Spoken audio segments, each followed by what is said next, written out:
Okay, let's do this.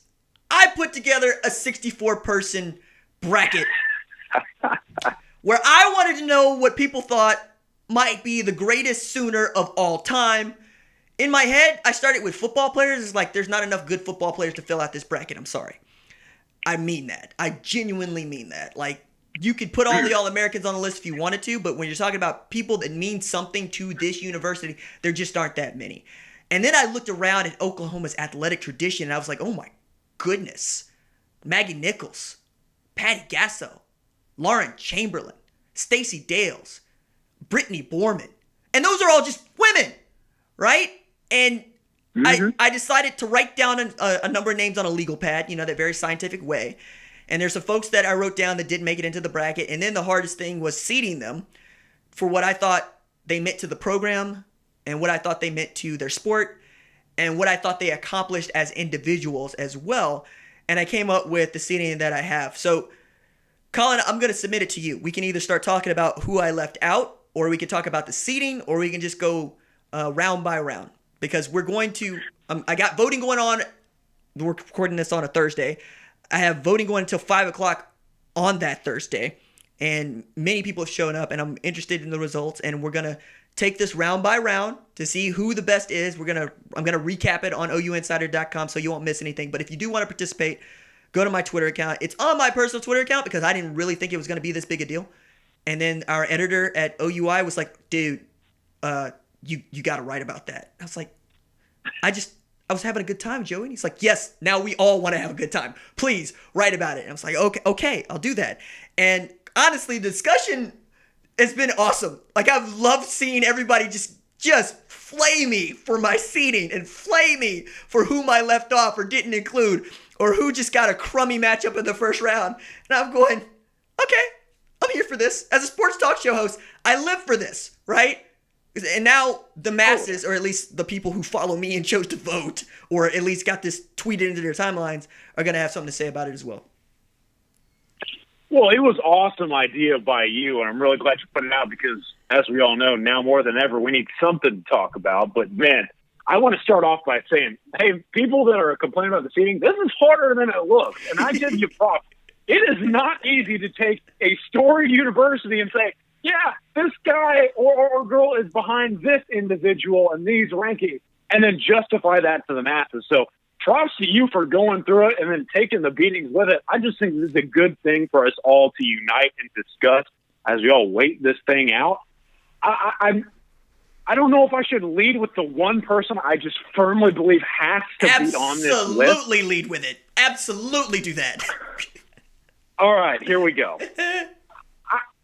I gotta know, man. I gotta know. Because I think you did a great job, and I think you laid out exactly who needs to be on this list except for this dude. Because I just can't look at this guy and not talk about how much he did. Kyler Murray, man. Where is he? I mean, I don't understand how a guy gets picked in 2 major drafts, wins a Heisman Trophy, destroys records, comes up in the clutch time and again, and the blink of an eye leaves the university as one of the best to ever do it, and he's not on the list over like a linebacker? I mean, come on, man. The guy's getting a statue here in about a year. Where is he at, dude? I got to put on for K1. What is going on? Okay, all right. So, that has been a point of contention, and I appreciate the opportunity to unpack this. So, what it comes down to for me in this bracket is seeding. Okay, I can't see Kyler Murray at 16. I can't do it. And then I looked at my 1s and 2 seeds, right? So I got Baker Mayfield as a 1. We all would agree. Bud Wilkinson, absolutely. Bob Stoops, also. Barry Switzer, yes. Why are those guys 1s? Because of what Baker Mayfield means to this university in particular. His story is utterly unique. No walk-on has ever won the Heisman Trophy, let alone been a finalist twice. And he chose Oklahoma.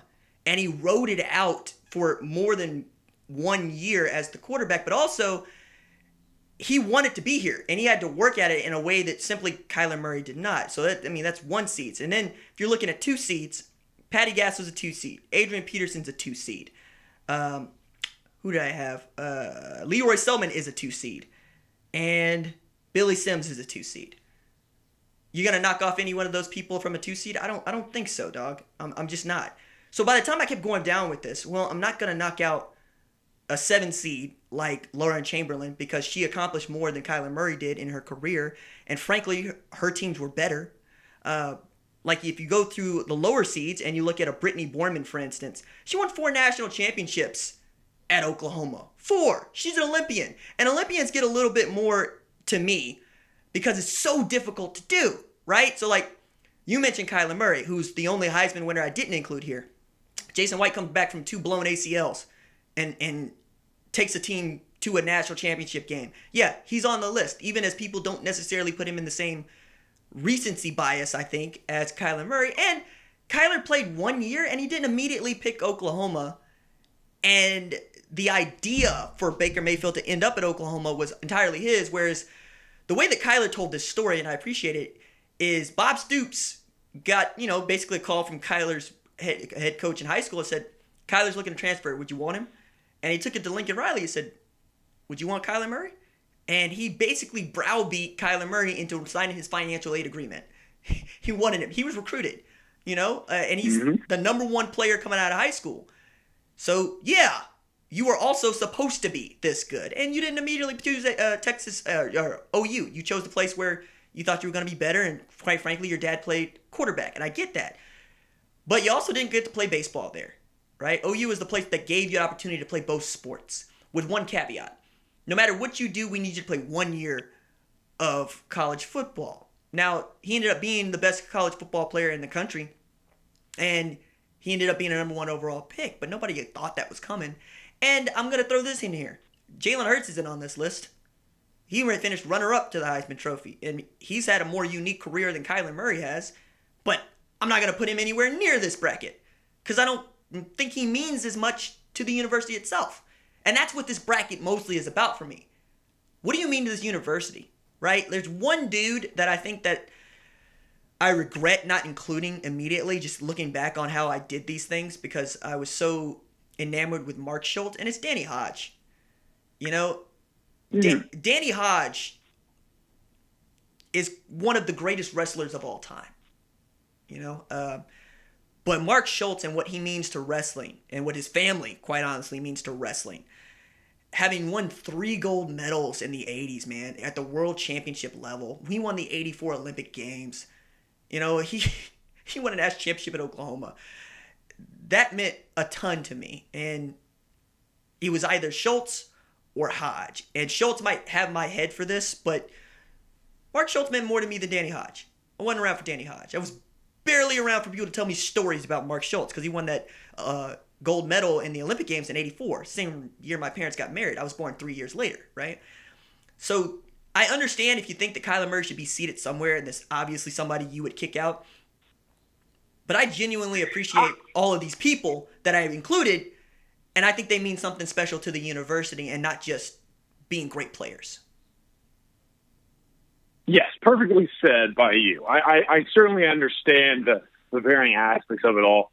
I think just for me, like Kyler and Jalen, you bring that up, they're completely different guys. I understand that they both transferred in, but Kyler had to sit and wait. There's the story of Lincoln Riley in the meeting where they're talking about Kyler or a Will Greer or something, and Bob Simpson says, who do you want?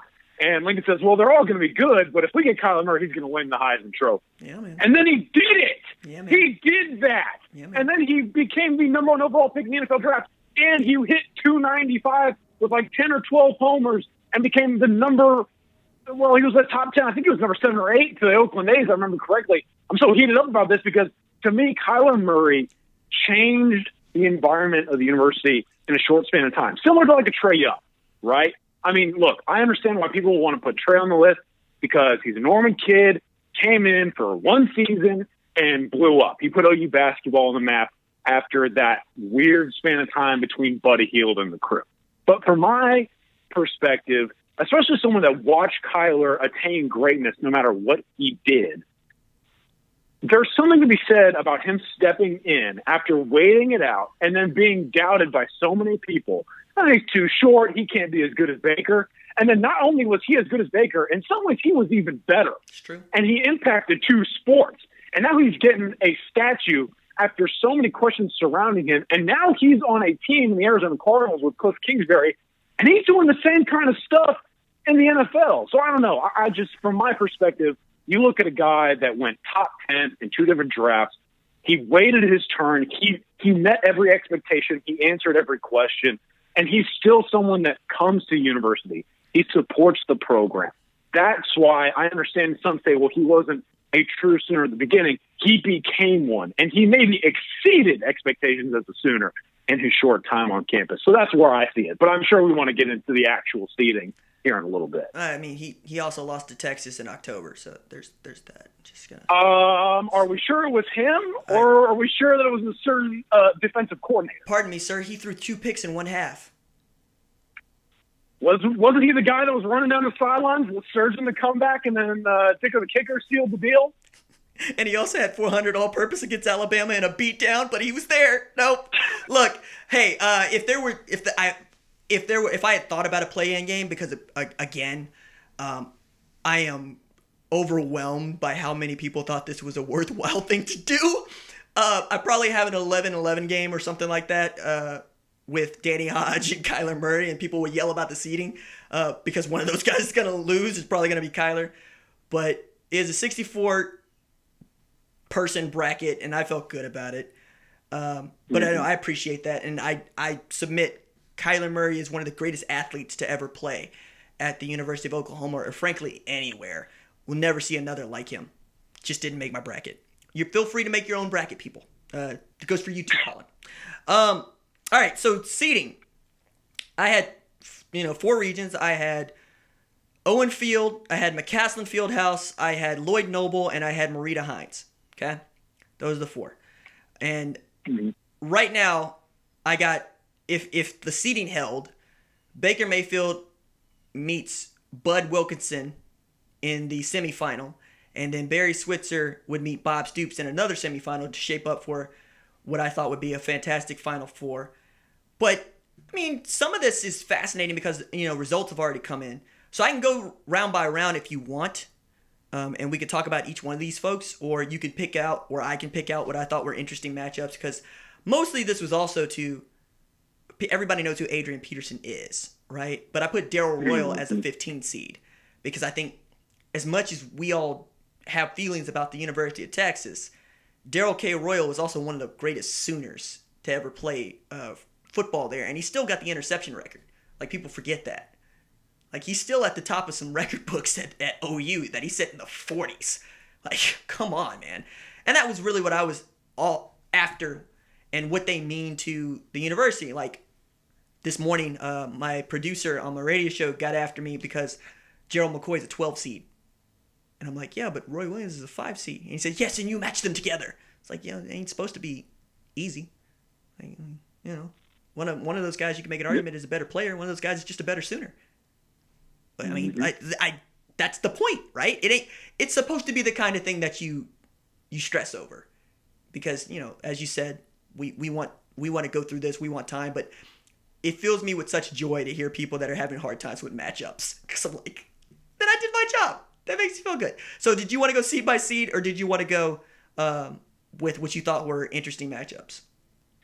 I feel like it would be maybe a little bit more fun for us to just tear this thing down. So if you're down, we can quickly run through what you got, because I believe I entered all of my submissions. Right on. Okay. All right. So I got Baker Mayfield as a 1 and Lance Mitchell as a 16 seed at the top left quadrant in the Owen Field region.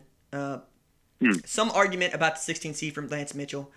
I made and I'll admit this on the podcast, I wouldn't admit this on Twitter, I made a concerted effort not to include any radio host whatsoever. So no Gabe Ikard, no Tony Casillas, no Teddy Lehman, no Rufus Alexander, if you got a podcast or something. Because, I wanted the voting to be as clean as possible. I know what it means to have a bunch of people say, go vote for me. But if you're Maggie Nichols, you don't have a radio show. Lauren Chamberlain, Lauren Chamberlain's going to be doing MLB Network. She's not doing Sooner-centric radio or college football-centric radio. I just thought that was a big deal. Like, there's no Dusty Dvorak in here either.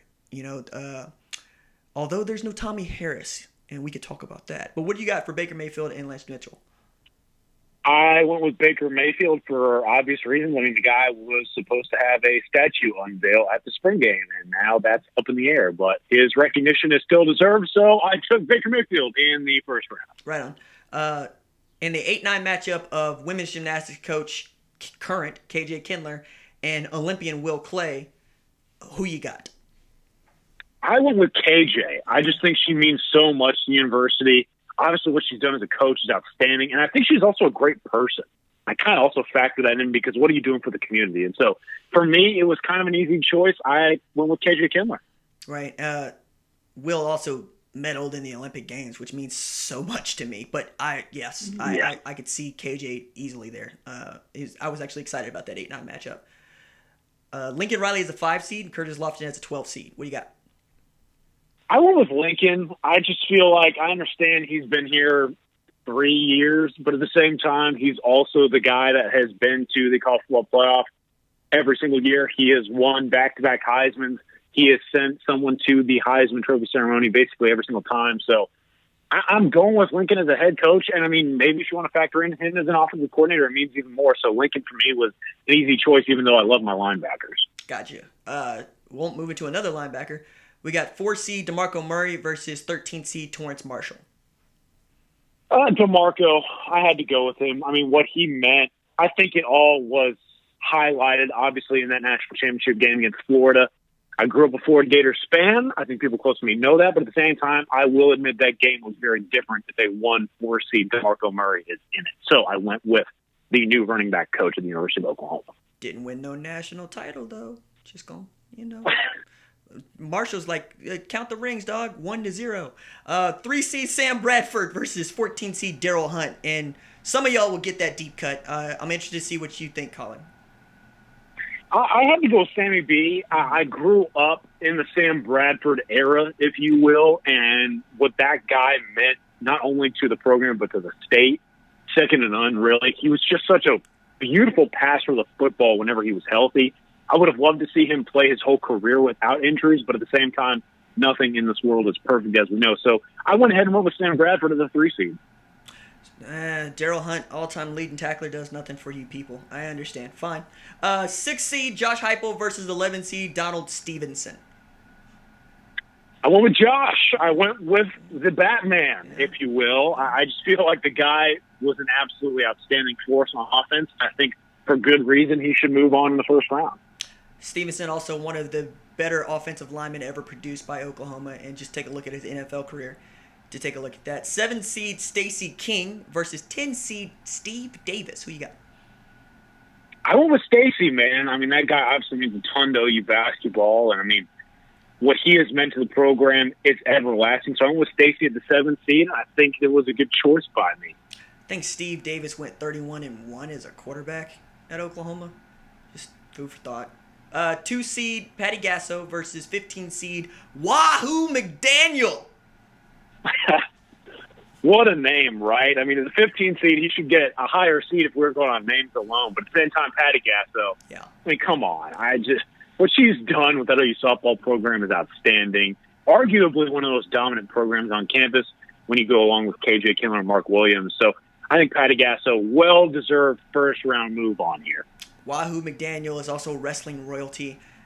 When he played at OU, he was good, but that was intermittent because he was either skipping classes, smoking, or drinking.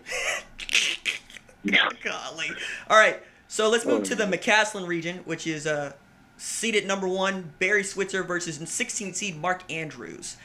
I know what you picked, but I still want to hear you say it. Yeah, I mean, come on, man. Give me the king. It's Barry Switzer. He can't go past the first round. I mean, look, I love Mark Andrews, but at the same time, what Barry Switzer did, not only from a football perspective, just from a personality perspective. I mean, there isn't a guy on this list, maybe around like the boss, that just means more from like an identity standpoint than the king. So, come on, man. I mean, Barry Switzer's moving on. Shout out Mark Andrews, though. He was pretty darn good. Yeah, first winner of the Mackey Award at Oklahoma. Arguably correct, the best tight end in Oklahoma history, but we'll have more to say about that here in a little bit. 8 seed Buddy Hield versus 9 seed Jason White. This is going way differently in the polls than I thought it would go. You give me your take. And I think I may be contributing to that. I'm going with Buddy Bucket, baby. Let's go. Here's my thing. Okay, so look, I was a freshman and maybe a sophomore when Buddy was on campus, and for me, I just fully grasped how much Buddy Hield meant to that program in the years afterwards, right? I mean, OU football has always been great, but when you are the National Player of the Year and you go top 10 in the NBA draft, you accomplish all this with so much competition nationally in college basketball, and then you leave and the program plummets for a while, that to me stands out. I will never forget how much fun those Lloyd Noble Center atmospheres were with Buddy Hield on the floor. So for me, I had to go with Buddy Buckets, man. He meant so much when I first came to Oklahoma as a student. Jason White wins the Heisman Trophy, has more opportunities to win national championships. Also, the program wasn't exactly awesome when he finally graduated on his 2 busted knees that were surgically repaired. But you know what? Fine. He's got his air comfort business or whatever. I'm sure he's doing okay. I could see Buddy. My first beat as an adult, as a person making a check writing about sports, was covering Chavino Rainier Heald, who was fresh from Sunrise Christian Academy and was Energizer Buddy before he was Buddy Buckets because the boy couldn't shoot. And then Lon fixes his shot, and you know how that went. So, no, I get it, but this is also one where people were like, the young folks are voting, aren't they? Roy Williams is a 5 seed. Gerald McCoy is a 12 seed. What you got? I went with Roy, Superman, for obvious reasons. The guy provided one of the most iconic moments in OU football history. I also think he's just a strong presence as an individual. I think GK is a well-deserved mention here, but at the same time, Roy Williams, man. I mean, what can you say about the guy? So I went with Roy moving on in the first. Yep, that's the trend. Stacey Dales, 13 seed versus 4 seed Ryan Broyles. Who you got? I went with Ryan. This was tough because Stacey, obviously a really good women's basketball player, and then she's also an outstanding reporter. We don't talk about it enough, how she has just created such a great career for herself. But I went with Ryan because when we're talking about it, this guy obviously went down as one of the most productive receivers, not only at OU football, but in college football history. And so for that reason, I had to give Broyles the nod. No, I get that. I would also add Stacey Dales turned around a program. That's a program changer. It's true. We talk about those more often than not. Like Baker Mayfield is a program changer. I think Stacey needs to be remembered, yes, because she's an outstanding broadcaster, but she was a better basketball player. And that's saying something because as you very well know, her name rings out in broadcasting. I think she's NFL Network right now. Is that correct? Yes. Okay. 3 seed Wayman Tisdale versus 14 seed Tommy McDonald. What do you got? I had to go with Wayman, man. I mean, Wayman is that dude. And I'm also, I don't know, maybe I just put a lot of stock in OU basketball figures because apparently it's just so hard to become an influencing presence as an OU basketball product. So for that reason, especially when you think about who Wayman Tisdale is when it comes to OU basketball, I gave him the nod in the first round over Tommy. I don't think Tommy lost a game in Crimson and Cream. A single game. One of the best running back wide receivers ever to play at Oklahoma. 6 seed Ricky Dixon versus 11 seed D.D. Westbrook. Show your age, Colin. Go ahead. Show your age. I'm not going to. I'm going with Ricky Dixon. Hey, man. Look at you.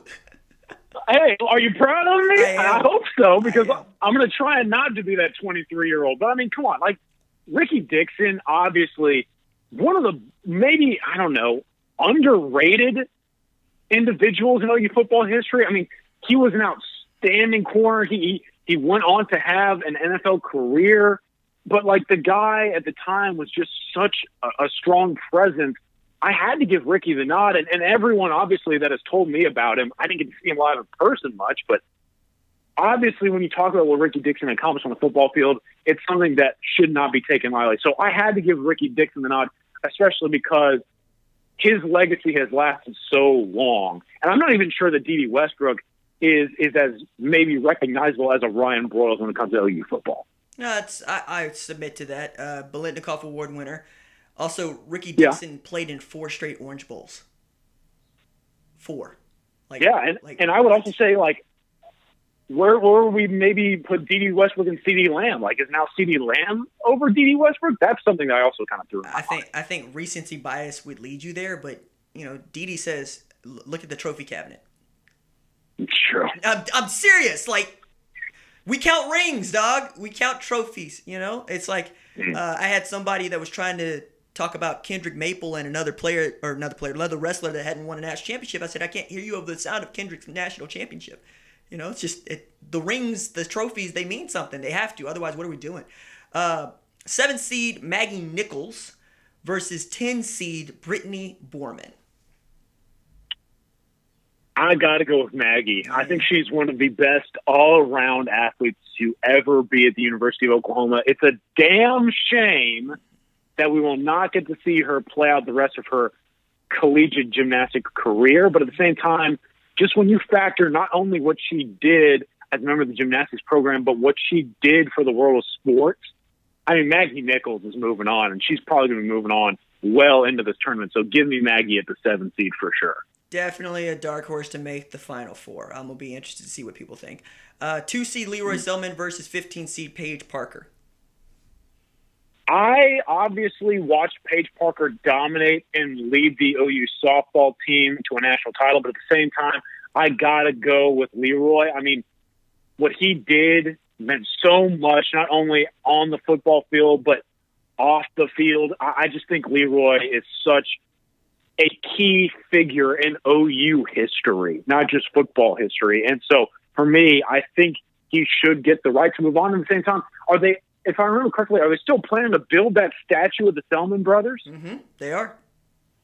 Hey, they build statues for a reason. Do they not? It's true. It's true. And I'm applauding you because the Boomers would riot if you picked Paige Parker over Leroy Selman. They would find you at your house. Let's move on to the Lloyd Noble region. It's the bottom left quadrant. Bud Wilkinson is the 1 seed there. 16 seed Sherry Cole.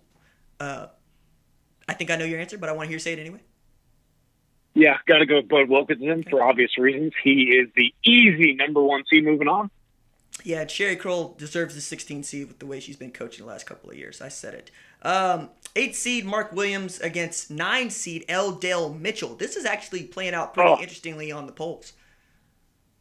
This one was real tough for me because obviously I am a baseball guy, and L. Dale Mitchell means a lot to me as an individual.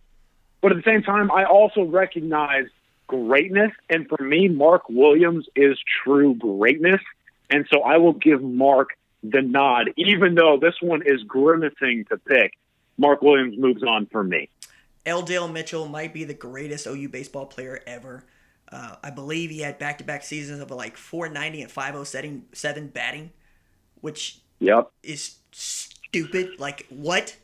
How? I need to see it. Like, no, there's no way you batted 50%. There's no way. And yet, there's the stat staring in the face. And my favorite story about Mark Williams isn't how many national championships he's won, isn't the guys that he's put on the Olympics team. He's assistant coach in the Rio Games. It's that when I went to go interview him about Jake Dalton at the time and a couple of other guys that were competing to make the Olympics team, I want to say this is 2012, he had on a big ring, and I assumed it was a national championship ring. And he said, no. This is 1 year we finished second place. And I said, why are you wearing that? Because I tend to bang my hand on the desk or on a piece of equipment when I get a little angry. And, what's second place to me? I was like, wow, I hope to have it like that one day where you can just beat the hell out of a second place national champ, like national runner-up ring. I'm going, okay. Yeah, I love you, Mark. Yeah, we could get along. Wow. Yeah, man.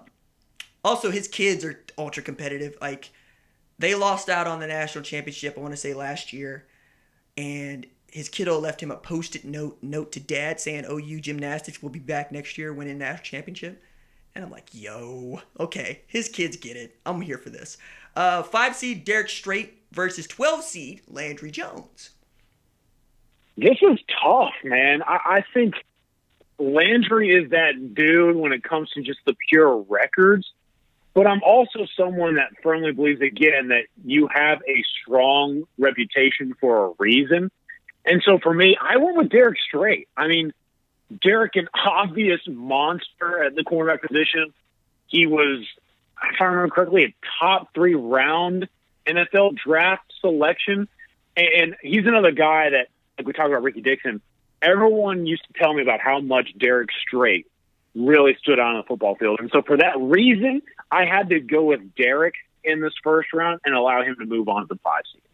No, I'll get with that. Even as he's OU's all-time leading passer, Landry Jones ain't win no Paycom Jim Thorpe Award. And I submit to you, it's much harder to do. Let's move to 4 seed Thomas Lott against 13 seed George Cumbie. What do you got? I went with T-Lot, man. T-Lot's a good dude, but at the same time, he was also the orchestrator of that wishbone offense back in the day. He's someone that means a ton to OU football at the quarterback position. So I went with T-Lot in the first round, and I think it was a pretty easy selection on my part. Yeah, man. Got to meet him at a celebrity golf event, and he was just the kindest dude. Also, those bandanas go hard. 3 seed Billy Vessels versus 14 seed Rocky Calmus. Who you got? I went with Billy Vessels, man. Obviously a true icon in OU football. So give me Billy in the first round. Right on. Rocky Calmus also, I mean, if he was healthy, would have been one of the best linebackers OU ever produced. Many people tell me that, and I got a front row seat with him playing at Jinx and then moving on to Oklahoma. Quality player. Let's go to 6 seed Blake Griffin against 11 seed Ricky Bryan. I think I know your answer, but I'm going to defend Ricky Bryan anyway. Well, I'm going to defend Blake Griffin for obvious reasons. The guy is a dominant force. We still watch his college basketball highlights to this day, and he is still someone that is changing the NBA. Went from just a true dominant dunker to a really good overall basketball player now that the dunking option isn't always there. So give me Blake Griffin in the first round. Ricky Bryan, I think, has the most tackles by a defensive lineman in OU history. Also, one quality man. He's from Coweta, which is just down the road here in Tulsa. Ricky Bryan Fieldhouse is the Coweta High School's gym. Ricky Bryan Memorial Highway goes right in front of the high school. Meant quite a bit to his community. Enjoyed being a Sooner. His brother, I believe, is the one, Steve, with the Super Bowl ring playing for the Falcons. So Ricky Bryan, just class dude, and I think even Coach Switzer would tell you he is wildly underrated by most people. Let's go with 7 seed Kalani Ricketts versus 10 seed Trey Young, and y'all are so disappointing to me right now. Just so disappointing. So disappointing. I don't think I'm disappointing you because I had to go with Kalani. That a boy. That a boy. This one, to me, wasn't that difficult. I mean, Kalani was a first-team All-American, one of the best and most dominant softball pitchers to ever grace the game. She has played on the national team. She's played for USSSA. I mean, like, she is all over. And then she came back and was a volunteer coach last season. So she is not only such a dominant athlete, she means a ton in the university as a player and as a coaching figure now. So I thought Kalani over Trey Young was an easy pick. Am I off base? No, man. I wrote 5,000 words about Kalani for SB Nation long form. The best two-way softball player of all time. Not at the Olympic level, not at the college level, not the high school level, just period, of all time. You know, in that 2013 Women's College World Series that she won, where she came back-to-back nights and threw like, I want to say 360 pitches and hit dingers over Tennessee. I mean, come on now. I get that Trey Young is thrilling y'all in the NBA, and he was thrilling for about 12 weeks at OU, but nah, I'm with you. Y'all are disappointing me. I thought y'all would pick Kalani Ricketts. I thought that would be easy. Let's go with 2 seed Billy Sims against 15 seed Felicia Whaley. Oh, Billy Sims, man. I mean, if I didn't pick the guy that shows up in an OU suit to almost every public event, Walmart. I feel like I'd be doing something. From Walmart. I picked up that same suit from Walmart. Like, I picked it up for like, I want to say $30. You know, I'm not going to wear that to a Heisman ceremony, dog. No. Oh, man. It's tacky as all hell. Okay. All right. Oh, no, don't even trip, RJ. That is some of the best money you'll spend. That is an outstanding suit, and Billy Sims is an outstanding football player. He moves on in the first round. You can spend a little money on a tailored suit from like Joseph A. Bank or something, dog. You ain't got to go shopping off the rack at Walmart. You Billy Sims, man. All right. I mean, I'm not mad at the pick. I'm mad at the Walmart suit at the Heisman ceremony. That's what I'm mad at. I'm not going to wear no Walmart suit to no event. Like, I go to the Paycom Jim Thorpe Award banquet last couple of years. You know what I've worn? A tailored blue suit this past year, and the year before that, a tuxedo. I'm not wearing no Walmart. Get up. Come on, man. I got peoples to represent. What are you doing right now? My God. Yeah, I got your boomer cue right here. Let's go over to the Marita Hynes region before I really lose my temper. Bob Stoops is the 1 seed. Alvin Adams is the 16 seed. I know your answer. Still want to hear you say it. Coach Stoops, he is obviously the man, and he also is the man for the Dallas Renegades. And now that he is in my city, I will put on for him even more. So, Coach Stoops, moving on. Right on. Alvin Adams, one of the kindest men I've ever met. I was tasked with writing a feature about him coming out of coming into grad school, and he just took so much time and told me so many great stories. And at the time, I forget what he was VP of for the Phoenix Suns, but he was so interested in the stadium seating, and he was so interested in all the little things nobody thinks about. He also majored in letters at OU. For those of you that don't know what that is, it's classic, it's language, it's writing. You take a letters degree, you're usually trying to turn that into pre-med or pre-law. Quality man. I love him. Let's go 8 seed Mark Schultz versus 9 seed Jamel Holloway. Surprise me, Kennedy. I don't know if this is a surprising pick, but I went with Jamel Holloway. Yeah. I mean, I had to. Okay. Here's the thing. He was the dude when my mom was on campus, and all she talked about outside of, like, what she saw from Brian Bosworth, she always talks about what Jamel Holloway did. And so Jamel Holloway, for me, was the selection. So Coach Switzer tells this story, or maybe it was Coach Donnan. I think it was Jim Donnan, not Coach Switzer, but they were supposed to play Nebraska, like, I want to say, like, a week in between, like, the last week of before Thanksgiving. So they had, like, a bye week. And Switzer had told everybody, stay here, don't get in trouble, okay? Just do me that favor. And they're watching, like, USC, UCLA, or Donnan is. And the play-by-play guy throws it to the sideline guy. The sideline guy looks over, says, I got Jamel Holloway standing here to my left here in L.A., getting ready to take on the Nebraska Cornhuskers later this week, aren't you, Jamel? And Donna's phone rings, and it's Switzer just cursing him out, going, what in the is Jamel doing in Los Angeles? And that to me spoke to just who Jamel Holloway was at the time. Yeah, I'm going to do what I want, and we're going to come in, and I think they still beat Nebraska, which tells you everything you need to know. Also, Mark Schultz, as I mentioned, 3 world championships. 3. In, like, an 8-year span. Just phenomenal. I wish he would have given Jamel just a little bit more run for his money. Bennie Owen as the 5 seed versus Keith Jackson as the 12 seed. Who you got? I went with Bennie Owen. Look, my mom was a huge Keith Jackson guy, but Bennie Owen, obviously, when you talk about OU football history, really, really important figure. And I think you put him at the 5 seed for a reason. So this one may have been a little bit difficult. If I remember correctly, Keith Jackson might have been leading in the polls when I voted, but I went with Bennie at the 5. Am I on there? What do you think? I would have gone with Bennie because there's no Bud and there's certainly no Barry or Bob if there's no Bennie, you know? I mean, it's called Owen Field because of him.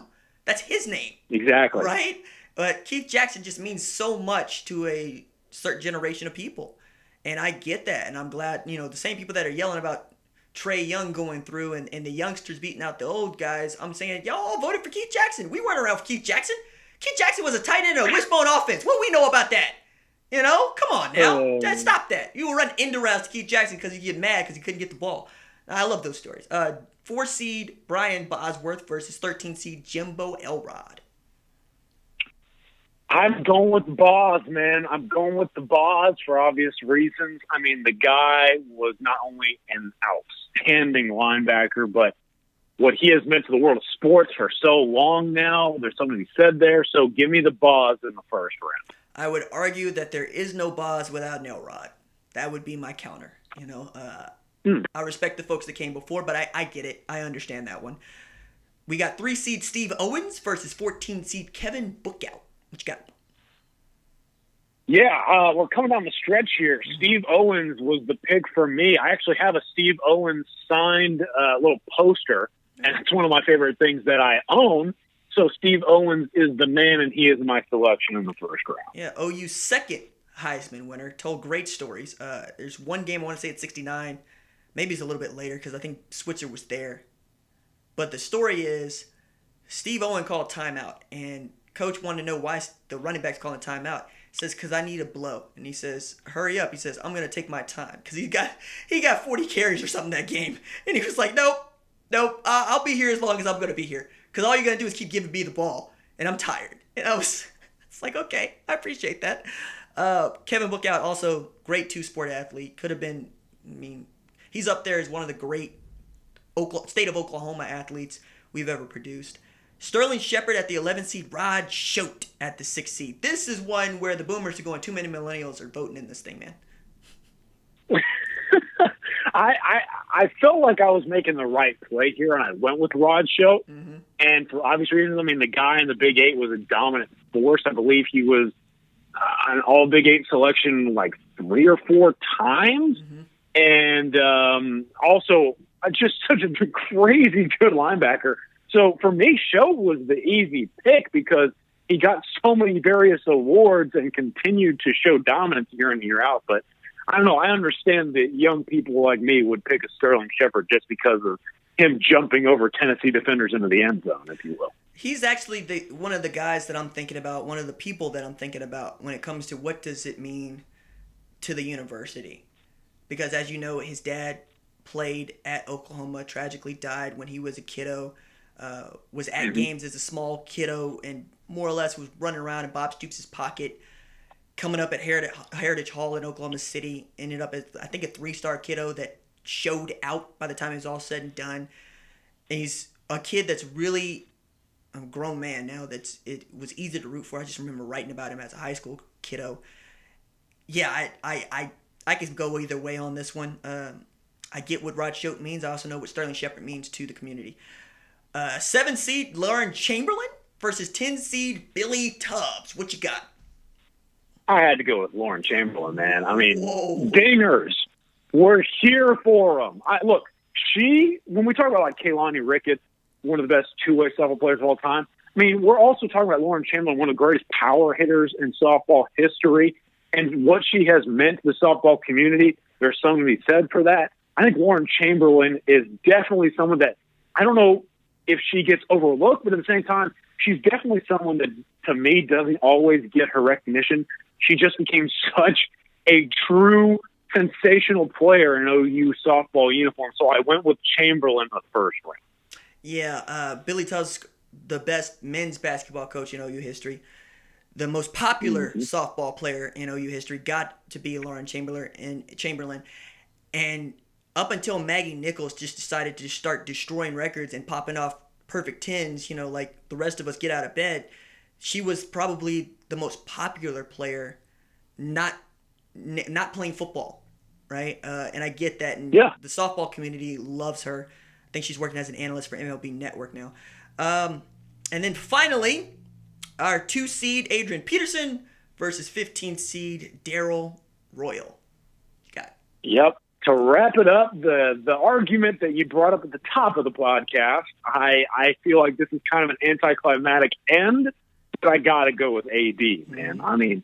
That dude, for a lot of people my age or just a bit above and below, was one of the main reasons why you watched OU football. You might be someone that watched college football just to watch Adrian Peterson. He was that darn good. And then when he went to the NFL, he was almost every single person's favorite player. And so to this day, there's something for me about the name Adrian Peterson that turns a switch. Like when you say his name, there are just so many different things running in my head. The plays on the field, what he did in the National Football League, who he is as a person, or even one of my favorite moments when he got interviewed in Houston and the guy didn't even know who he was. And he just went with it. Adrian Peterson was just such this multi-dimensional presence that became an icon of the NFL, and he's still going. Like he has attained Hall of Fame status in the blink of an eye, and he's not even done yet. So for me, I thought Adrian Peterson was the easy selection, man. He's still, to this day, one of my favorites to ever do it in any sport.